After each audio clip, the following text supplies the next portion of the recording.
जय श्री राम। तो आज का टॉपिक शुरू करने से पहले first of all I would like to apologise.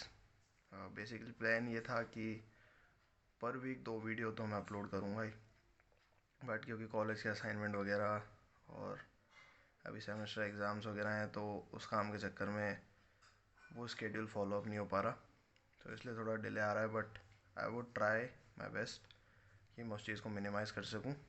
और क्योंकि मेरे पास माइक नहीं है अभी एज ऑफ नाउ, मैं जस्ट रॉ रिकॉर्ड करता हूँ मेरे फ़ोन में, सो इसलिए बैकग्राउंड नॉइसेज आते हैं। So I am sorry about that. I will try to minimise that too. So with that चलो अब शुरू करते हैं। तो आज हमारा एसिम्प्टोट्स का लास्ट लेक्चर है जिसमें हम पढ़ेंगे intersection of curves and its asymptote. इस पे जनरली इतने क्वेश्चन आपको शायद ही देखने को मिलेंगे, बट अगर क्वेश्चन आता है तो सीधा 10 मार्क का क्वेश्चन आएगा, क्योंकि ये बहुत लेंथी प्रोसेस होता है। ठीक है, अब इसको शुरू करते हैं। तो जो मैंने यहाँ लिखा हुआ है, if given curve is F N plus F N minus two equals to zero, अगर इस कर्व इस तरीके का फॉर्म है तो जॉइंट इक्वेशन आप सीधे सीधे निकाल सकते हो F N equals to zero करके। अभी हम लास्ट लेक्चर में देख चुके हैं कि एफ एन और एफ एन माइनस टू क्या होता है। ये बेसिकली लिमिट मेथड का भी शॉर्टकट है, जिसमें आपको डायरेक्ट फैक्टर्स दिख जाते हैं तो आप इसको लगा लो।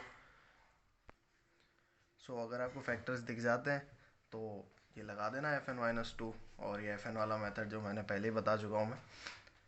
हाँ, अब इसमें इंपॉर्टेंट पॉइंट है कि number of intersection points are N into N minus two. ये क्या होता है हम आगे देखेंगे। अभी ये एक तरीके से मतलब शॉर्टकट ही है, इस मेथड का भी शॉर्टकट ही है। मैं यहाँ लिख देता हूँ सीधे से शॉर्टकट। ठीक है, इसका मेन प्रोसीजर हम देखते हैं। तो मेन प्रोसीजर 3 स्टेप का है। सबसे पहले आपको करना है evaluate asymptotes of given curve. जो आपको कर्व दिया हुआ है उसकी एसिम्प्टोट निकालनी है।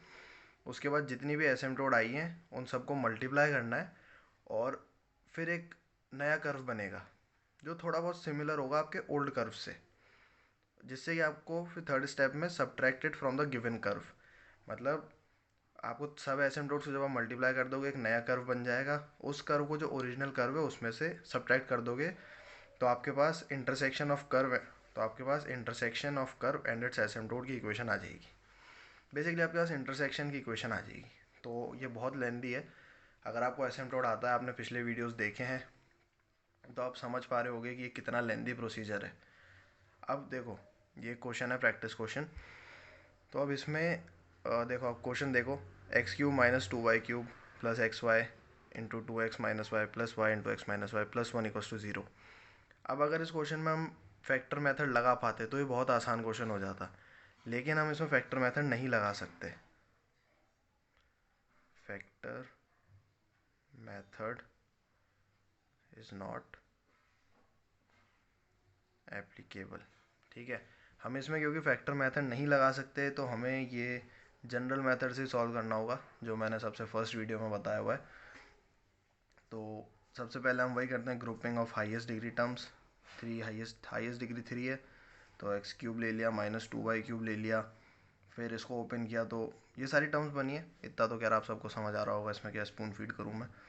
फिर यहाँ हाईएस्ट डिग्री थ्री थी, तो फाई एन का वैल्यू फाई थ्री आ जाएगा। एक्स को वन रखेंगे, वाई को एम रखेंगे, फाई थ्री की वैल्यू हमारे पास ये आ जाएगी। ठीक है, अब हमारे पास फाई टू है M minus M square, phi one है ज़ीरो और फाई ज़ीरो है वन।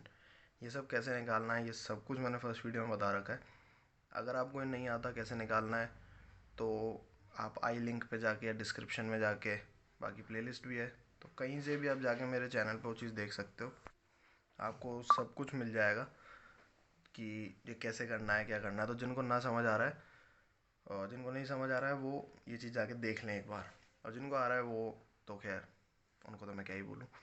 फिर ये फाई थ्री हमारे पास ऐसे था, तो अब आपको पता है कि हम फाई थ्री को इक्वल्स टू ज़ीरो कर देंगे तो हमारे पास एम के सारे रूट्स आ जाएंगे। अब मैंने यहाँ पे फाई थ्री डैश यहीं कर दिया। अब मैंने ये बहुत कंसाइज वे में किया है, बिकॉज आप और मैं समझ पा रहे हैं कि क्यों आया है, किस लिए, क्या हुआ है, यहाँ पे सारे स्टेप समझ आ रहे हैं। तो मैंने क्या जल्दी जल्दी किया है। अब मैं यहाँ पे हर एक डिटेल्ड स्टेप करूँ तो फिर वीडियो बहुत लेंदी हो जाएगा यार। अब आपको ऑलरेडी आती है जो चीज़, फिर आपको भी लगेगा कि यार ये चीज़ आती है तो फिर क्यों बार बार उस चीज़ में इतना माथा फोड़ी करना है ना। तो मैंने इसको बहुत कंसाइज कर दिया, हालांकि जिनको समझ आ रहा है उनको आ रहा है। फिर फाइव थ्री आ गया हमारे पास। अब for m equals to one, c का हम ये वाला फार्मूला लगाएंगे क्योंकि एम की सारी वैल्यूज़ डिफरेंट है। अब सी के इस फॉर्मूला में जस्ट वैल्यू रखनी है। For m equals to 1 C equals to 0 आएगा। सिमिलरली जब आप m के लिए -1 के लिए सॉल्व करोगे c -1 आ जाएगा, और जब आप m इक्वल्स टू -½ के लिए सॉल्व करोगे तो c पॉजिटिव हाफ आ जाएगा। ठीक है, तो इसी तरीके से आपकी एसिम्पटोड्स आ जाएंगी। y इक्वल्स टू x पहली asymptote, x plus 2y plus 1 equals to 0 दूसरी asymptote, x plus Y plus 1 equals to 0 तीसरी एसिम्पटोड। यहाँ तक कुछ नहीं है, वही फर्स्ट वीडियो वाला कॉन्सेप्ट है जनरल मेथड। जो मेन चीज़ है वो इसके बाद आती है।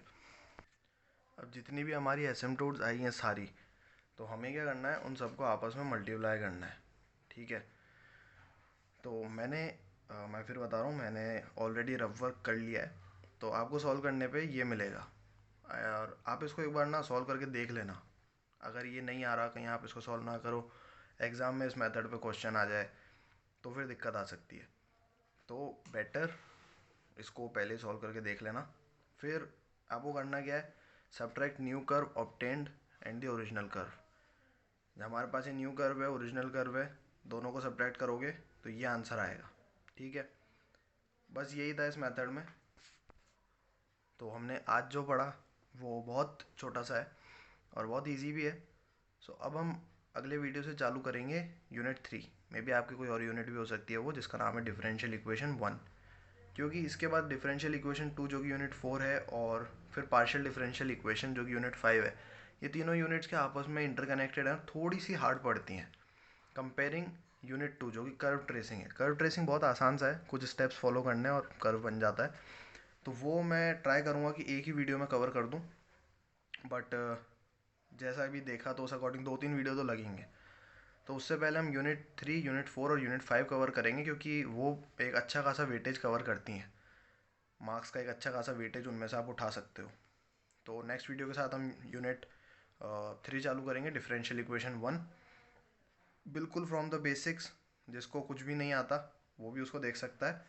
सो आई होप आपको ये वीडियो पसंद आया होगा। आज के वीडियो में बस इतना ही।